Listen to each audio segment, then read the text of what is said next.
જય શ્રી કૃષ્ણ મિત્રો, આગલા વિડીયોમાં આપણે શ્રી શ્યામ સુંદરની સ્વપ્ન લીલા વિશે જાણ્યું અને હવે શ્યામ સુંદરના બાળપણ વિશે જાણવા તેની આઠેય રાણીઓ શ્રી રોહિણીમા પાસે જવાની છે.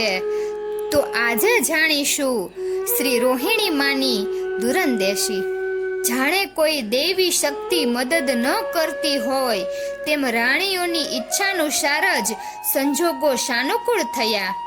મધ્યાહન સમયે રાજ દરબારમાંથી પરત આવ્યા બાદ જમીને થોડો વિશ્રામ કરીને ફરી પાછા દ્વારિકાનાથ રાજનીતિજ્ઞોની તાકીદે બોલાવેલી સાયમ સભામાં ભાગ લેવા દાઉજીને લઈને રાજસભાગૃહ ભણી રથમાં હંકારી ગયા.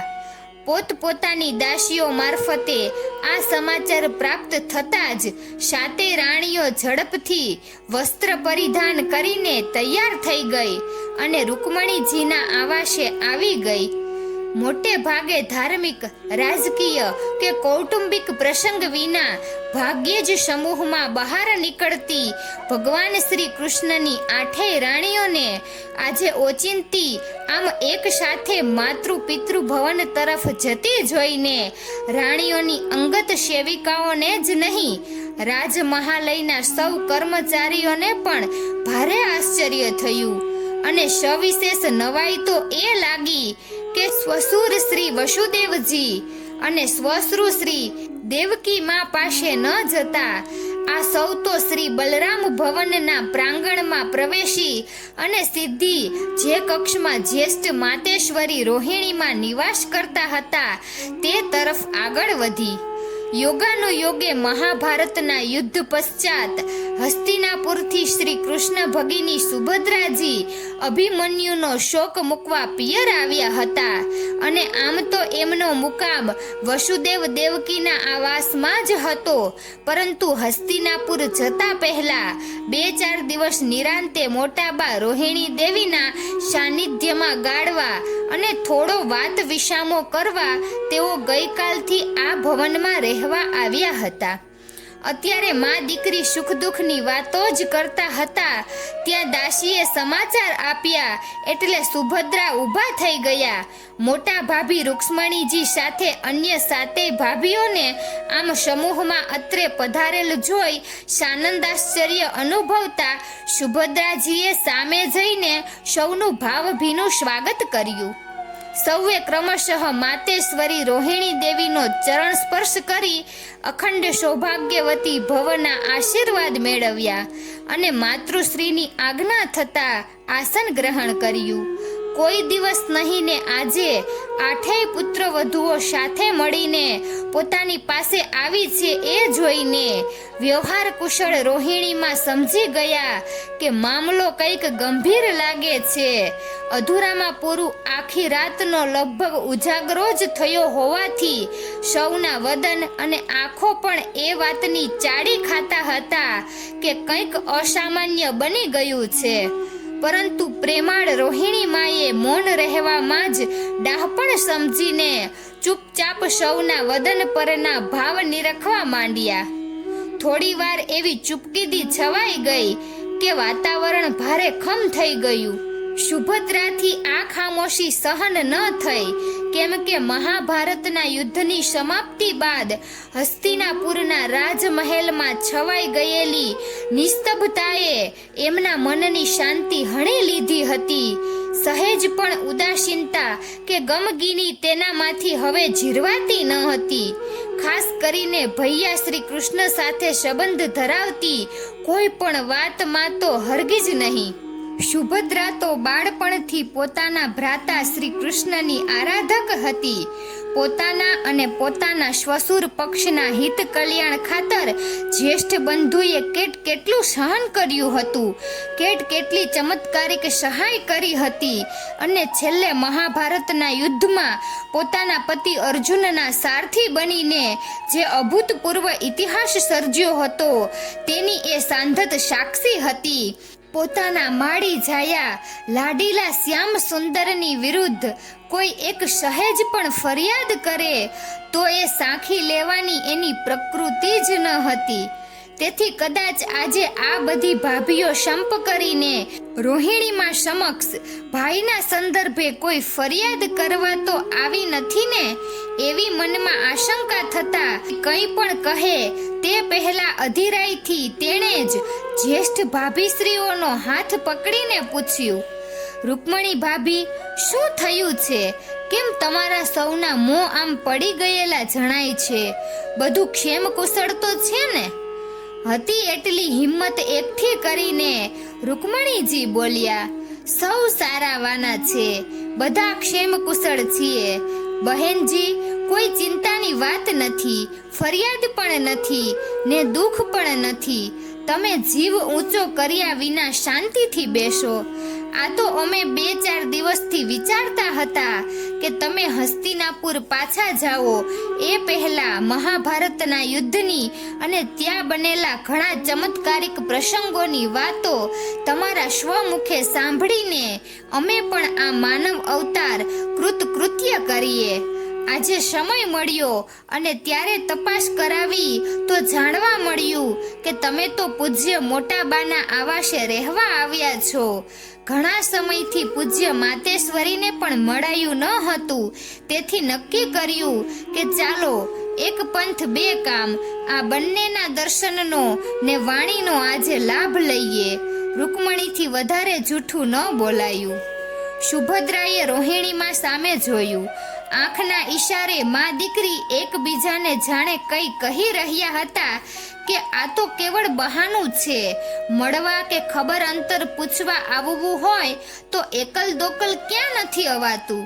બંને ભાઈઓ અત્યારે મહેલમાં નથી, ત્યારે જ સંપ કરીને સમૂહમાં અત્રે આવવા પાછળ જરૂર કંઈક ભેદ છે.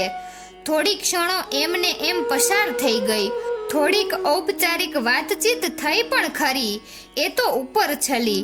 જે હૈયે હતું તે હોઠે નહોતું આવતું અને જે નહોતું આવવા જેવું તેવું ઘણું બધું આવવા ખાતર હોઠે આવી જતું હતું. પુત્રવધુઓની આવી દ્વિધાભરી સ્થિતિ જોઈને રોહિણી માને મનમાં હસવું આવતું હતું કે આખરે તો મારા કનૈયાની આ રાણીઓ છે ને. પૂછ્યા વિના તો એ નટખટ નંદકુંવર પણ ક્યાં કોઈને કશુંએ કહેતો હતો, કેટલું બધું છુપાવતો હતો નાની ઉંમરમાં મારાથી પણ.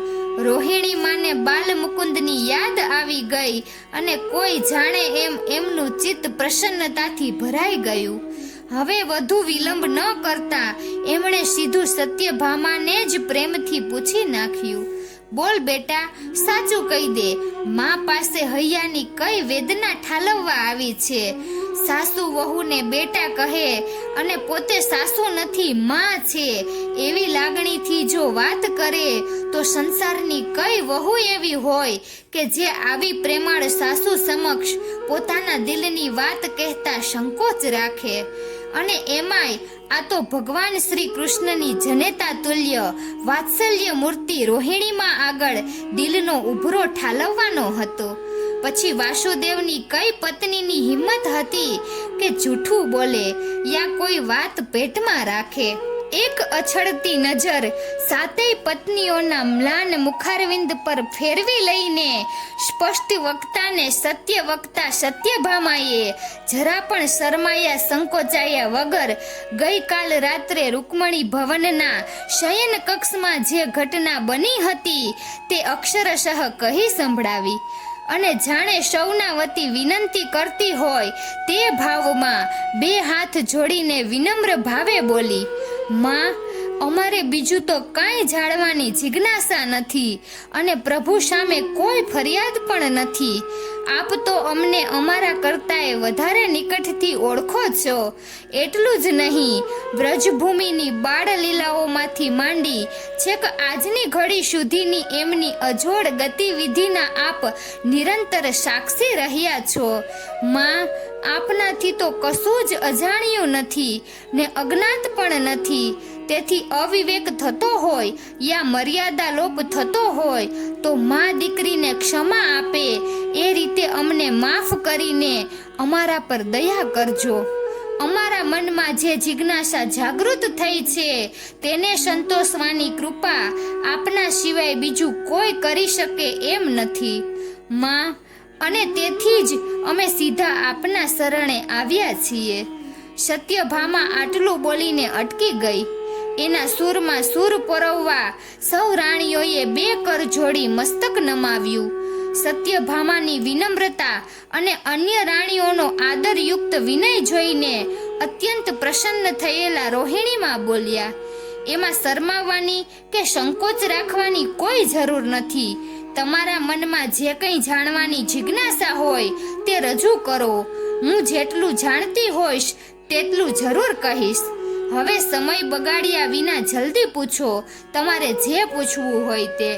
બધાએ સત્યભામાની સામે જોયું કે એ હવે મૂળ પ્રશ્ન પૂછશે, પરંતુ સત્યભામા જેટલી વિવેકી હતી એટલી જ સ્વમાની ને ચતુર પણ હતી. નાના મોએ મોટી વાત થઈ જાય નહીં એ અંગે તો એ પૂર્ણ જાગૃત હતી જ. સાથોસાથ પટરાણીનો અધિકાર પટરાણી જ ભોગવે એ અંગે પહેલેથી થોડી જિદ્દી પણ હતી. સવારે સૌની હાજરીમાં પટરાણીએ જ્યારે ઘસીને ના પાડી દીધી કે આ રાધા કોણ છે એટલું પણ એનાથી પતિદેવને નહીં પૂછી શકાય, ત્યારે એ સમયે રૂકમણીના મુખારવિંદના ભાવ જોઈને સત્યભામાને શંકા ગયેલી કે માન ન માન આમાં કંઈક ભેદ છે. પરંતુ એ વખતે તો પોતે ગમ ખાઈ ગયેલી. અત્યારે ફરીથી લાગ મળી ગયો ત્યારે જોયે થવા દે તો સત્યભામા સાની. એણે રૂકમણીજીની આંખોમાં આંખો પરવીને દ્રઢતાથી કહ્યું, દીદી, અમારા સૌના વતી આપ જ પૂછો તો એ યોગ્ય ગણાશે. રૂકમણીજી સમસમી ગયા, પરંતુ હવે ભૂમિકા એવી બંધાઈ ગઈ હતી કે હા ના કશું જ થઈ શકે એમ ન હતું. ખૂબ સંયમ અને વિવેક જાળવીને પટરાણી બોલ્યા, માતેશ્વરી, સ્વામીનાથે ગઈકાલે રાત્રે ઊંઘમાં જેનું નામ દઈને ચીસ પાડેલી એમના વિશે આપ જે જાણતા હોય તે અમને કહો. એવું અમે સૌ ઈચ્છીએ છીએ. અને બાજુમાં બેઠેલી જામવતીનો પટરાણીએ ધીરેથી હાથ દબાવ્યો એ અર્થમાં કે હવે બાકીની જવાબદારીમાંથી એ એમને બચાવી લે. રૂકમણી રાધાનું નામ હોઠ પર લાવી પણ ના શક્યા એ હકીકત સમજી જતા સત્યભામાને વાર ન લાગી. એ વિચારમાં ડૂબી ગઈ ત્યાં તો નિર્ભય જામવતીએ સ્પષ્ટ શબ્દોમાં પૂછી નાખ્યું, પૂજ્યા રાધે, અમારે તો માત્ર એટલું જ જાણવું છે કે આ રાધાજી કોણ છે, કેવા છે, અત્યારે ક્યાં રહે છે અને પ્રભુ સાથે એમનો એવો તે કેવો પ્રગાઢ સંબંધ છે કે આટલા વર્ષો બાદ પણ દ્વારિકાનાથ એમને વિસરી શકતા નથી.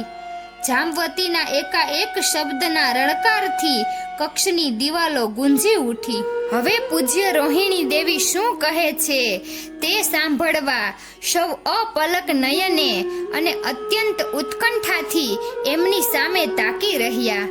ખુદ સુભદ્રાજીએ પણ માં સામે મીટ માંડી. રોહિણી માં તો ભારે ધર્મ સંકટમાં મુકાઈ ગયા. આ ધરતી પર એવી કોઈ માતા હશે ખરી જે પોતાની પુત્રવધૂને પોતાના પુત્રના એની સાથે લગ્ન થયા તે પૂર્વે કોઈ અન્ય છોકરી સાથે એના કેવા સંબંધો હતા તે પોતાના સ્વમુખે કહે. પરંતુ આ કોઈ સામાન્ય સંસારી માતા ઓછા હતા. આ તો સાક્ષાત પરમેશ્વર સ્વરૂપ અવતારી પુરુષના જ્યેષ્ઠ માતેશ્વરી હતા. અને આ પુત્ર વધુઓ પણ કોઈ સામાન્ય ગૃહસ્થની ગૃહિણીઓ ક્યાં હતી? આ તો પૂર્ણ પુરુષોત્તમ શ્રી કૃષ્ણની અર્ધાંગનાઓ હતી. તેમ છતાં મર્યાદા એટલે મર્યાદા.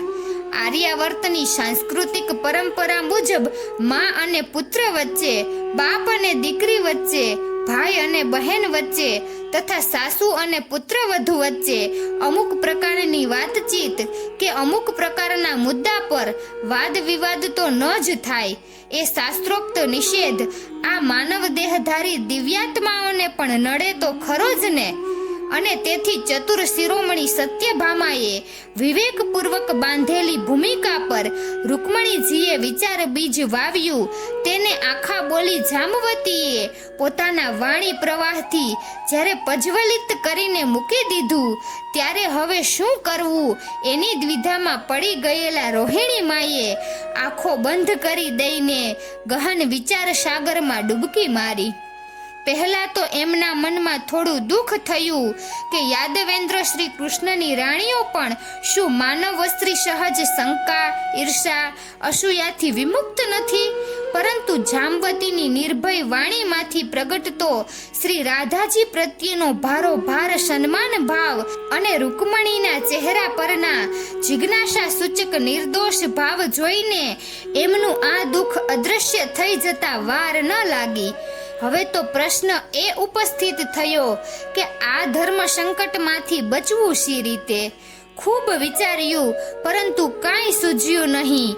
એટલે પોતાની રોજિંદી ટેવ મુજબ એમનાથી મનોમન બોલાઈ ગયું, શ્યામ સુંદર, હવે તો તું જ રસ્તો કાઢ અને તું જ મને આ ધર્મ સંકટથી બચાવ.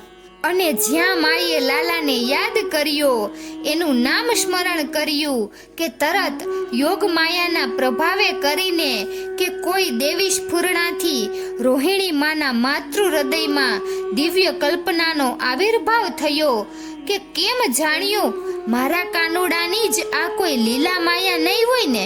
નહીં તો જે વાતને વર્ષોના વાણા વાઈ ગયા અને જે ઘટનાને કાળ વ્યુત્ક્રમે લોકો લગભગ ભૂલી પણ ગયા કે દેવકી નંદન દ્વારકાધીશ, સુદર્શન ચક્રધારી શ્રી કૃષ્ણ અને જમાનામાં યશોદા નંદન ગોકુલેશ, ગોવર્ધનધારી બંસીધર કનૈયા રૂપે ગોકુળમાં ગાયો ચારતા હતા, વાંસળી વગાડતા હતા. એટલું જ નહીં, એ માખણ ચોર નંદકિશોરે રાધા નામની એક ગોપાંગનાનું ચિત્ત પણ ચોરી લીધું હતું. આ બધી ભૂતકાળની વાતો આટલા વર્ષે ફરી પાછી વાણી દ્વારા મૂર્તિમંત થાય એવા સંજોગો દ્વારિકાના રાજમહેલમાં ઊભા થાય જ શી રીતે? માન ન માન, મને તો આમાં એ નટખટની જ કોઈ ગેબી ચાલ જણાય છે. એવું ન હોય તો કોઈ દહાડો નહીં ને આજે જ એની આઠેય રાણીઓ બીજા કોઈની પાસે ન જતા સીધી મારી જ પાસે આ બધું જાણવા કેમ આવે? અને એ પણ દીકરી સુભદ્રા હૈયું ઠાલવવા મારી પાસે આવી હોય ત્યારે જ કેમ આવે? જરૂર આ પણ લાલાની જ લીલા છે. મુરલીધર, હું ક્યાં નથી જાણતી કે તારી મરજી વિના તો એકેય પાંદડુંય હાલતું નથી. પછી તારી રાણીઓ મારી પાસે દોડી આવી તેમાં તારો હાથ ન હોય એવું હું શી રીતે માનું? મન સાથે આટલું સમાધાન થઈ જતા રોહિણીમાં હળવા ફૂલ થઈ ગયા. એમનો બધો ભાર ઉતરી ગયો. આ કોઈ ધર્મ સંકટ નથી, ધર્મ કાર્ય છે એવી પ્રતીતિ થઈ જતા તેઓ પ્રસન્ન ચિત્તે બોલી ઉઠ્યા, ભલે બીજી કોઈ રાધા વિશે નહીં, પણ જેને હું ઓળખું છું તે ગોકુળની ગોવાલણી અને શ્યામની બાલ સખી શ્રી રાધા વિશે હું જેટલું જાણું છું તેટલું બધું તમને અવશ્ય કહીશ. આટલું સાંભળતા તો શ્યામ સુંદરની આઠેય રાણીઓ એવી હર્ષ વિભોર અને રોમાંચિત થઈ ગઈ કે દ્વારકાધીશની રાણીઓ તરીકેનો પોતાનો માન મરતબો અને મોભો બધુંય વિસરી જઈને પોતપોતાના આસનેથી ઝટપટ ઊભી થઈને રોહિણી માના ચરણોમાં પાથરેલી જાજમ પર સૌ બેસી ગઈ અને બે હાથે પુનઃ વંદના કરીને શ્રી રાધા કથા શ્રવણ કરવા અધીરી થઈ ગઈ. પરંતુ રોહિણીમાં કંઈ કાચા પોચા ન હતા. દુનિયાદારીના કડવા મીઠા અનુભવ રંગે પાકેલા રંગાયેલા હતા. એમની વ્યવહાર કુશળતા અને દૂરંદેશીના તો શ્યામ સુંદર પણ ભારે પ્રશંસક હતા. અને દાવ બલરામને તો પોતાની જનેતાની દીર્ઘદ્રષ્ટિનો પ્રત્યક્ષ પરચો અનેક પ્રસંગોમાં જોવા મળ્યો હતો. કોઈ પણ પ્રસંગે હરખ ઘેલા થઈ જવું કે લાગણીના પૂરમાં તણાઈ જવું એ તો એમના સ્વભાવની વિરુદ્ધ હતું. તેથી શ્રી રાધા અને શ્રી ઘનશ્યામની બાળલીલાઓ વિશે કાંઈ પણ કહેતા પૂર્વે લક્ષ્મણ રેખા બાંધ્યા વિના એ કેમ કહી શકે? એમણે રાણીઓ સામે જોઈને કહ્યું, જુઓ દીકરીઓ, તમારા મનમાં જે જિજ્ઞાસા જાગી છે તે કોઈ સાધારણ કોટીની ઉત્કંઠા નથી, અનુપમ ઈશ્વરી સંકેતની એંધાણી છે. વળી શ્યામ રાધાના સંબંધો પર પ્રકાશ પાડવો એ આમ તો મારા માટે પણ ગજા બહારનું કામ છે. છતાં તમને મારી પાસે આ હેતુથી મોકલવા પાછળ પણ કોઈ ઈશ્વરી શક્તિ જ કામ કરી રહી છે એમ માનીને હું તમને નિરાશ નહીં કરું. જે કહેવા જેવું છે તે બધું જ કહીશ, પરંતુ મનમોહનના બાળપણની લીલાઓનું રહસ્ય એટલું ગૂઢ અને અલૌકિક છે કે એમાં અર્થનો અનર્થ થઈ જવાના જોખમની પૂરેપૂરી સંભાવના છે. તેથી જો તમારે મારી પાસેથી એ સાંભળવું જ હોય તો તમારે મારી 3 શરતોનું અક્ષરશઃ પાલન કરવું પડશે. બોલો, શરત પાલન કરવાની છે તૈયારી? વાતાવરણ જ એવું સર્જાઈ ચૂક્યું હતું કે કોઈની તાકાત હતી નહીં કે ના પાડી શકે. સૌ રાણીઓએ સંમતિ સૂચક હાથ જોડ્યા અને મસ્તક નમાવ્યા એટલે વત્સલ રોહિણી માએ એક પછી એક શરત રજૂ કરવા માંડી. પહેલી શરત એ કે હું તમને આજે અને હવે પછી જ્યારે પણ કાનકુંવર અને રાધાની જે કંઈ વાતો કહું તે તમારા સૌના મનમાં જ રહેવી જોઈએ. એટલું નહીં, કોઈ કહેતા કોઈને પણ ખબર ન પડવી જોઈએ કે આ બધું મેં તમને કહ્યું છે. ખાસ કરીને મારા લાલાને તો આ વાતનો અણસારો સુદ્ધાય ન આવવો જોઈએ. બોલો, છે કબૂલ? બધા કહે, અવશ્ય કબૂલ. અમારું મોં આ બાબતમાં કદી નહીં ખુલે. માએ આગળ ચલાવ્યું. બીજી શરત એ કે તમારામાંથી કોઈનાય વાણી વર્તન કે વ્યવહારમાં રાધાની કોઈ પણ વાતનું અનુકરણ ન થવું જોઈએ. અર્થાત ખાવા પીવામાં, પહેરવા ઓઢવામાં કે બોલવા ચાલવામાં એ વ્રજવાસીનીની નકલ કરવાનો તમારામાંથી કોઈએ જાણીએ અજાણીએ પણ પ્રયાસ નહીં કરવાનો. ખાસ કરીને શ્યામ સુંદર સમક્ષ તો નહીં જ. બોલો, છે આ શરત સ્વીકાર્ય? સૌએ સર્વસંમત સ્વીકૃતિ આપવામાં જરા પણ વાર ન લગાડી. હવે રોહિણી માએ ત્રીજી ને આખરી શરત રજૂ કરી. આપણી વચ્ચે આ દિવ્ય વાર્તાલાપ ચાલતો હોય ત્યારે ભૂલ ચૂકે પણ કોઈ અંદર આવી જાય નહીં તે માટે તમારામાંથી કોઈએ દ્વાર પર પહેરો ભરવો પડશે.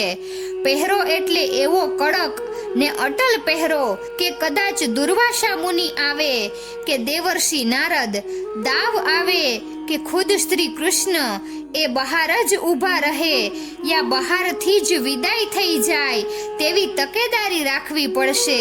ગમે તેવી બીક બતાવે, પ્રલોભન આપે, શાપ આપે કે બાળીને ભસ્મ કરી દેવાની ધમકી આપે તો પણ કથા ભંગ થઈ જાય નહીં તે માટે આટલી જાગૃતિ રાખવાની સંપૂર્ણ જવાબદારી પહેરો ભરનારની. બોલો, છે મંજૂર? બધાના મોં પડી ગયા. સૌ એકબીજાની સામે જોવા લાગ્યા. આ શરત તો ભારે આકરી કહેવાય. બીજા બધાને તો ગમે તેમ કરીને સમજાવી વિનવી વિદાય કરી દેવાય, પણ દાવ અને શ્યામ સુંદર પોતે આવી ચડ્યા તો બાપ રે, તો લેવાના દેવા પડી જાય. આ શરતનું પાલન તો કેમ કરીને થાય? બધા વિમાસણમાં પડી ગયા.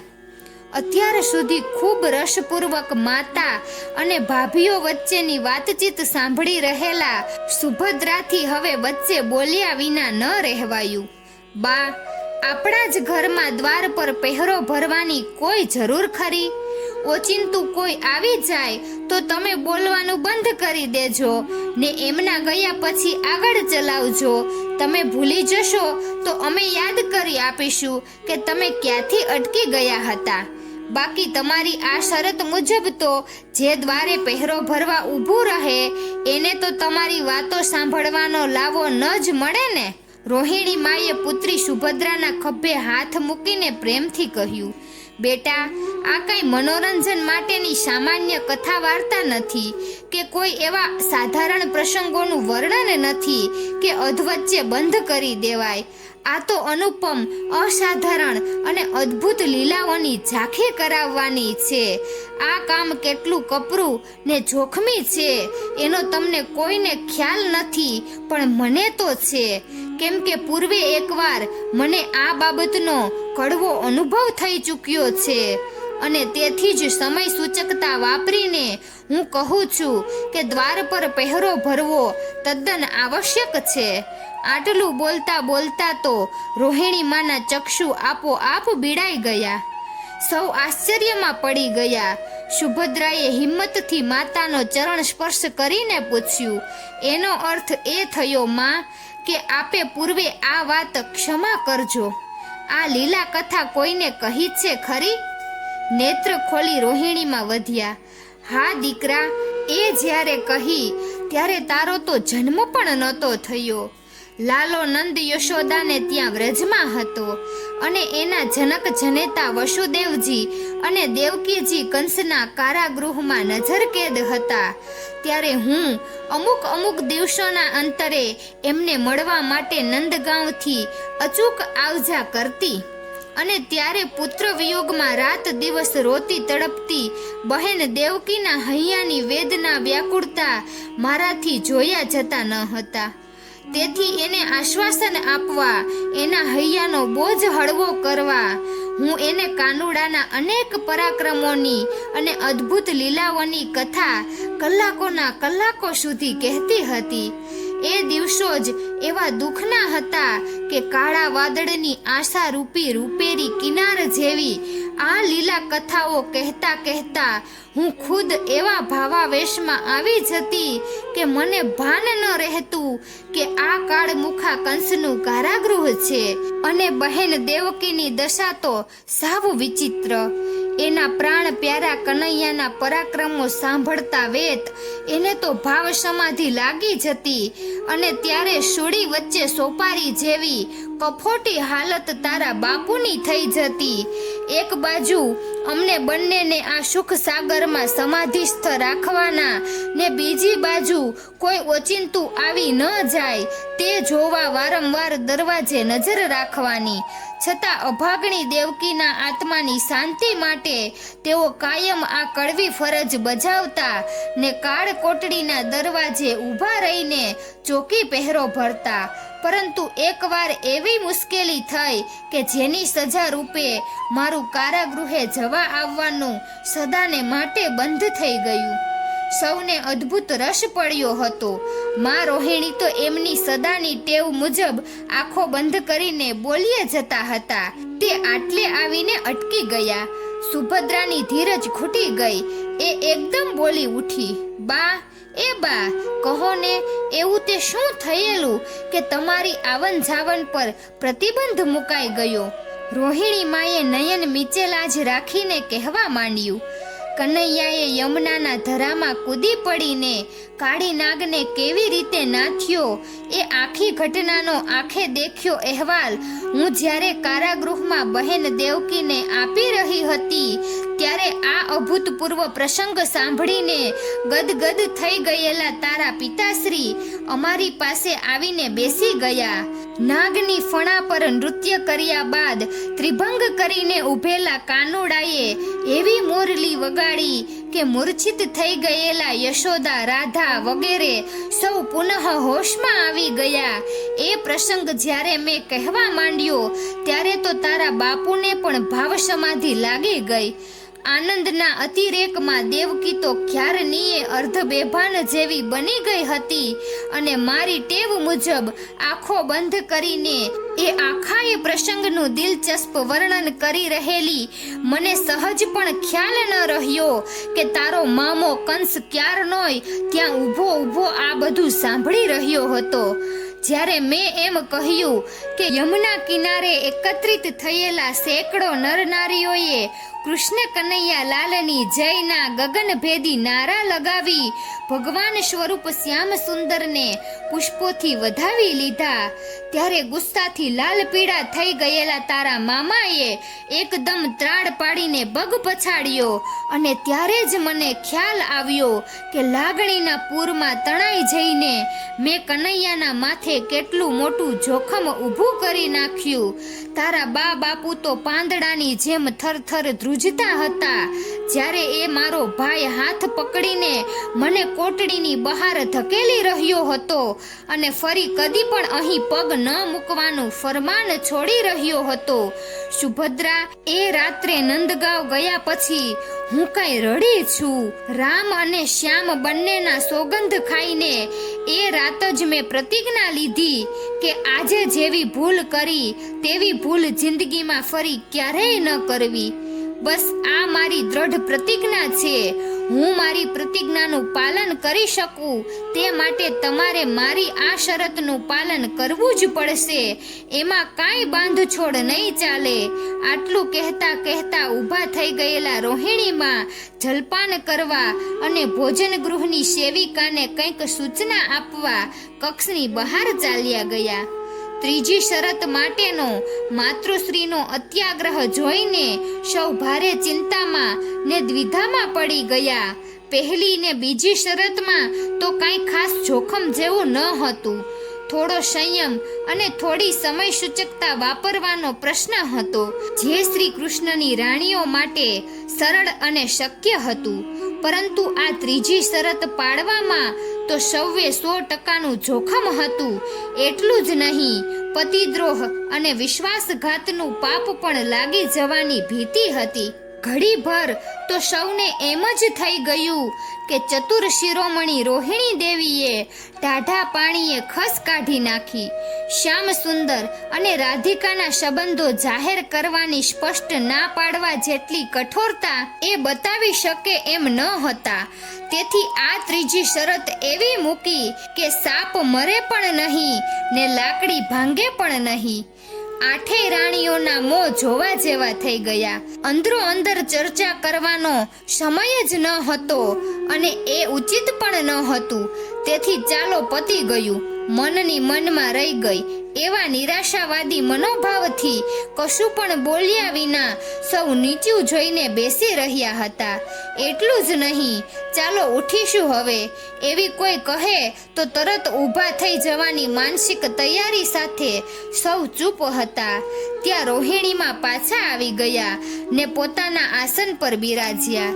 ભાભીઓની આ કફોટી હાલત શાંતિથી નિહાળી રહેલા કરુણા મૂર્તિ સુભદ્રાજીએ તો ક્યારનોય મનોમન નિર્ણય કરી લીધો હતો. તેથી જેવા માતેશ્વરી પરત આવ્યા કે તરત પોતાના સ્થાન પરથી ઊભા થઈ જતા એ બોલ્યા, માં, તમારી ત્રીજી શરત મુજબ દ્વાર પર પહેરો ભરવા હું તૈયાર છું. આજે અને હજી જેટલા દિવસ અહીં રહીશ એટલા દિવસ. જો ભૈયાના બાળપણની વાતો તમે કહેવાના હો તો હું કોઈ પણ જોખમ વેઠીને પણ આ ફરજ બજાવીશ. હું કોઈને અંદર નહીં આવવા દઉં માં. તમારે નિરાતે કહો જે કહેવું હોય તે. આટલું સાંભળીને આઠેય ભાભીઓએ દ્વાર ભણી જવા તૈયાર થયેલા સુભદ્રા સામે કૃતજ્ઞતાની લાગણીથી જોયું અને આ મહાન નણદીને સૌ મનોમન વંદી રહ્યા. જતા જતા માતાને સંબોધીને સુભદ્રાને કહ્યું, જો થઈ શકે તો એક કૃપા મારા પર કરજો. માં, બને તો સહેજ મોટેથી બોલવાનું રાખજો, જેથી દ્વારમાં ઊભી ઊભી હું પણ સાંભળી શકું અને આપની આ દિવ્ય લીલા કથાના શ્રવણનો આનંદ માણીને મારું પણ અત્રે આવવું સાર્થક થયું એમ સમજી શકું. રોહિણી માએ હસીને દીકરીની માગણીને અનુમોદન આપ્યું, મનોમન આશીર્વાદ પણ આપ્યા અને પછી ક્ષોભ સંકોચથી શરમાઈ ગયેલી પુત્રવધુઓના મનનો ભાર હળવો કરવા પટરાણી સામે જોઈને બોલ્યા, રૂકમણી, જ્યાં સુધી આવી નણદો આ આર્યાવર્તમાં છે ત્યાં સુધી એમની ભાભીઓ તરીકે સ્વર્ગની દેવીઓને અને ઇન્દ્રની અપ્સરાઓને પણ આ અવની પર અવતરવાનું મન થાય, એમાં શી નવાઈ. અને માતેશ્વરીનો આ મર્મ કટાક્ષ સાંભળતા રૂકમણી અને સત્યભામા એકબીજાની સામે જોઈને હસી પડ્યા. મર્યાદા મમતા તણી મૂર્તિ માં સાક્ષાત, વચનબદ્ધ સૌને કર્યા સુણવા અનુપમ વાત. રાધાનું નવ અનુકરણ રહે કૃષ્ણ અજ્ઞાત, દ્વારે પહેરો હોય તો શીઘ્ર થાય શરૂઆત. મિત્રો, તો અહીં રોહિણી માની દુરંદેશી સમાપ્ત થાય છે. તો આવતા વિડીયોમાં આપણે શ્રી શ્યામ સુંદરની અભૂતપૂર્વ લીલા દર્શન કરીશું. તો જો તમને અમારો આ વિડીયો પસંદ આવ્યો હોય તો વિડીયોને લાઈક અને શેર કરજો અને અમારી ચેનલને સબસ્ક્રાઈબ કરજો. વિડીયો અંત સુધી જોવા બદલ ખૂબ ખૂબ આભાર. જય શ્રી કૃષ્ણ. રાધે રાધે.